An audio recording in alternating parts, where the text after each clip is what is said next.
Adolescence is a precarious time in which individuals engage the process of figuring out who they are, try to fit into peer groups, develop social skills, cope with increased independence, and deal with emerging sexual identity and gender expression. This time is particularly challenging for lesbian, gay, bisexual, and transgender youth. Poor mental health, violence, which includes verbal, physical, and sexual abuse, and declining school performance are three salient issues faced by this community. Nationally, a median of 93% of high school students identify as heterosexual, 1.3% identify as gay or lesbian, and a median of 3.7% of high school students identify as bisexual. In the Boston area, about 11% of heterosexual, 20% of gay and lesbian, and 41% of bisexual students have seriously considered attempting suicide.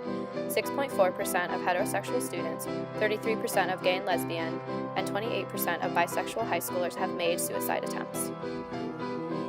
The issue of mental distress, along with others like it, can often be attributed to a lack of resources, stigmatization, and relentless discrimination against members of the LGBT community.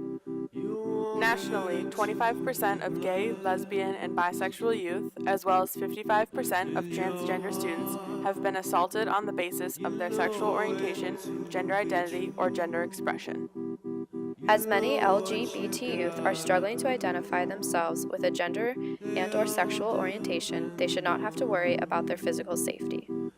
It is estimated that 28% of LGBT students drop out of high school in the Boston region due to discomfort in their environment. This is a significant percentage compared to the overall high school dropout rate of 12.6% in the Boston public schools and 25% across the United States. In order to understand how the issues of mental health, violence, and school performance in LGBT youth are being addressed in the Boston area, we looked at 7 organizations that provide services to the LGBT community. For each organization, information was collected on the services they provide, what issues they work with, as well as the people they serve. Through the research conducted, we have created a list of recommendations that would be beneficial for the organizations to best serve LGBT youth. For all organizations, we recommend they be more inclusive of LGBT youth of color. Additionally, staff should be culturally competent and aware of their biases and/or prejudices. Finally, organizations should provide extensive referrals. For organizations offering educational training programs such as Bagley, Glass, Safe Schools, and GLBTQ Domestic Violence Project, we encourage organizations to provide trainings, no matter how brief.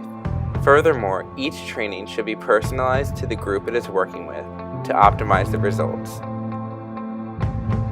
Another improvement would be using experiences of local LGBT youth in trainings to increase empathy in the participants of the trainings. For organizations providing mental health services, such as Triangle and Fenway Health, we suggest that they provide family therapy to stabilize home environments for LGBT youth. Overall, there is still a need for more research, education, and acceptance in the Stony Brook communities of Boston.